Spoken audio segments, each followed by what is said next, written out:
हमारे इनफर्टिलिटी के पेशेंट होते हैं वो कहते हैं डॉक्टर साहब आईवीएफ और इक्सी में क्या फ़र्क है। आईवीएफ और इक्सी का जो अंडे बनाने से निकालने तक का प्रोसेस तकरीबन एक जैसा है। हम इस प्रोसेस के अंदर फीमेल को पीरियड के दूसरे या तीसरे दिन से कुछ इंजेक्शंस लगाना शुरू करते हैं और उसके बाद उनके हर 3-4 दिन के बाद अल्ट्रासाउंड करके, अंदरूनी अल्ट्रासाउंड करके अंडे बनने की तादाद और बनने की रफ्तार दोनों देखते रहते हैं। उस अंडे को माइक्रोस्कोप दूरबीन के नीचे बहुत ही बारीक आंख से ना नज़र आने वाली नीडल्स की मदद से स्पर्म को पकड़ के अंडे के अंदर डाल देते हैं।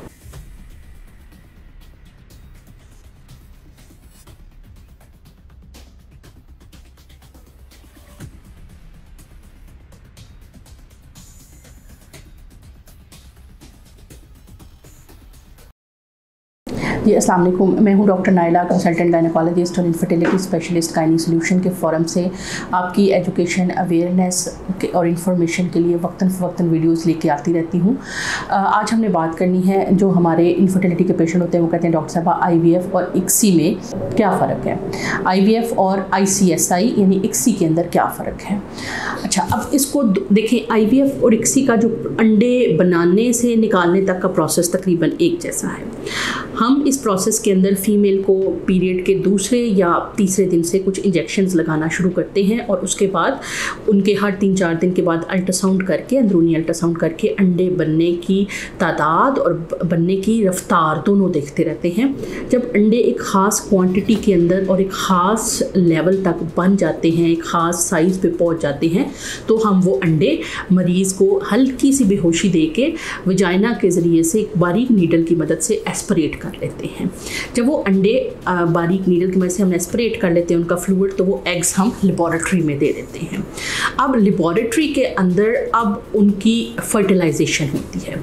अब जब वो अंडे हमने लेबॉरेटरी में दे दिए तो 2 तरीक़ेकार से उनका प्रोसेस किया जा सकता है, एक आईवीएफ और एक आईसीएसआई इक्सी।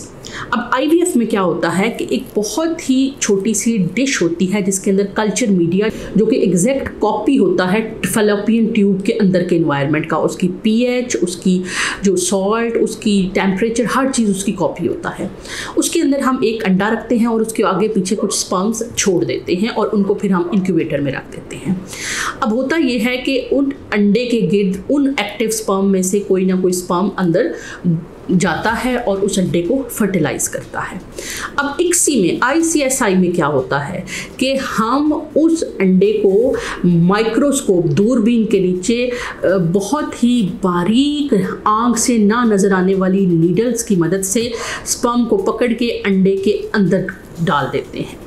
अब होता ये है कि इसमें हम एक स्टेप आगे चले गए।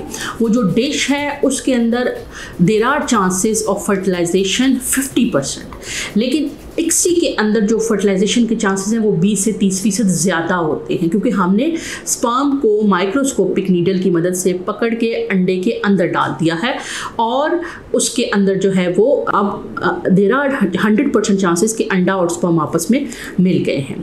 अब इक्सी करने के बाद हम उनको जो है वो दोनों आईवीएफ और इक्सी वाली डिशेज़ को तकरीबन 12-14 से लेके 24 घंटे तक हम इंक्यूबेटर में रख देते हैं।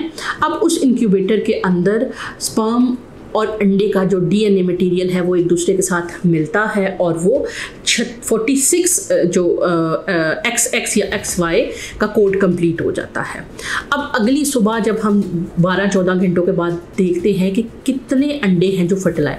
अब आईवीएफ के केसेस में एक अंडे के फर्टिलाइज होने के चांस 40 to 50% हैं, जबकि अगर हम इक्सी करते हैं तो उस अंडे के फर्टिलाइज होने के चांसेस तकरीबन कोई 60 से 70 से 80% तक होते हैं।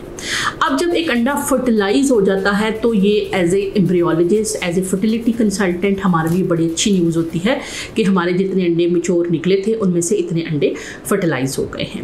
अब जाहिर है आईवीएफ में अगर फर्टिलाइजेशन रेट कम है तो इसके अंदर एंड पे जो एम्ब्रियो रेट है वो भी कम होगा।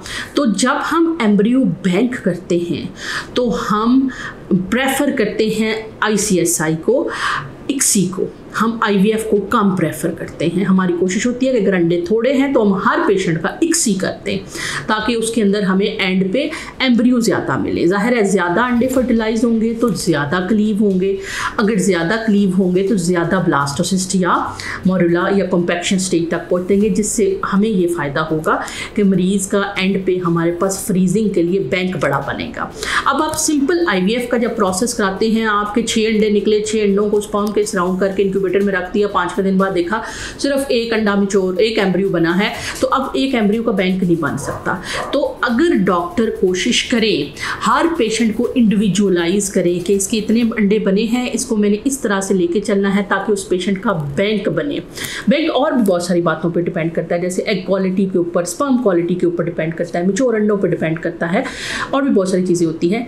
लेकिन अगर ऐसा होता है तो हम फिर उसको फ्रीजिंग की तरफ ले जाते हैं। तो लिहाजा एक डॉक्टर जब IVF कर रहा होता है तो आज के दौर में उसकी कोशिश ये होती है कि मैं अपने पेशेंट का एम्ब्रियो बैंक बनाऊं। दुनिया में हर जगह जो IVF की फ्यूचर है वो एम्ब्रियो बैंक है। एम्ब्रियो बैंक एक ही IVF के ज़रिए से, एक ही स्टिमुलेशन के ज़रिए से हमें मल्टीपल अटैम्प्ट्स की अपॉर्चुनिटी फ्राहम करता है, जिससे प्रेगनेंसी का टेक होम रेट जो है वो बेहतर हो जाता है।